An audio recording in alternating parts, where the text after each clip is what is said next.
Alors voilà ce que j'ai changé. Sur le Baja. Il y a le triangle inférieur, supérieur, le support de tourelle. Et comme je vous disais, suite à l'arbre que j'avais pris, j'étais obligé de changer la platine là, elle était retournée jusqu'ici. Donc, et j'avais cassé le châssis ici à la base. Elle a été cassée en deux, j'avais le train qui était posé carrément sur le dessus ici.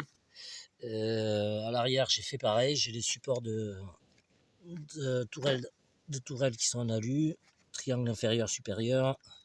Ça, c'est les amortos à coulus, d'ailleurs, je remercie. Je remercie Romain pour me les avoir donnés. Et du coup, c'est efficace. Ils sont un peu moins durs que les origines.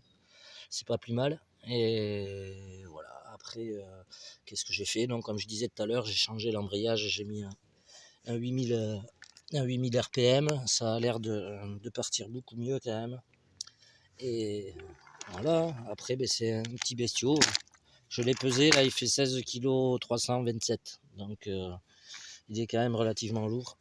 Voilà, et puis la direction à lui aussi. Bon, après, c'est pas forcément plus solide. J'ai pas mis ça pour ça. J'ai pas mis ça pour la solidité. Moi, j'ai mis ça parce que je trouve que c'est. Voilà. Le métal, ça reste de la belle mécanique. C'est joli. C'est beau à voir. Après, au niveau du bâche, de la conduite, c'est pas forcément le meilleur. Hein, je le dis de suite. J'ai mis les jantes à lui aussi. Voilà. C'est quand même. C'est de la belle pièce. C'est vraiment très joli. Bon, là, elles ont pris quelques starets déjà. Mais c'est vraiment très très joli. Voilà. Parce que bon, il y a les roues d'origine sont pas mal, hein. Elles sont mignonnes aussi. Bon, ça reste du plastique. Et puis à terme, je verrai si je rajoute de l'alu ou pas pour remettre toutes ces pièces là en alu et que tout soit à peu près cohérent. Même les supports de diff ici, c'est du plastique. Et j'attends vraiment d'avoir cassé pour les changer. Bon, mais voilà, sur le Baja. Ah oui, j'ai remis le pot d'origine. Hein. C'est sûr que on voit la différence entre la gamelle de tronçonneuse que j'avais mis pour assourdir le bruit et ça. Là, on voit que le 29cc, il respire. Bon, ben, à tous ceux qui aiment qui aiment un cinquième, Roval, qu'est-ce que j'ai à dire dessus? C'est du chinois, certes. Vous recevez la bestiole, c'est sûr, il faut la démonter entièrement avant de rouler. Et là, je vous le dis clairement. Moi, à peine je l'ai eu, j'ai démonté le diff pour voir ce qu'il y avait dedans. Il y avait déjà un axe dans le diff qui était cassé. Bon, je l'ai refait, c'est rien. Hein. Un forêt, vous coupez. Vous trouvez le bon forêt, vous coupez, ça vous fait l'axe. Il manquait une vis sous le châssis. Enfin bon, c'est du chinois, il faut pas s'en cacher. Mais après, le moteur, là, il commence à avoir une bonne trentaine de plein. Il tourne pas mal. Après, le gros défaut, c'est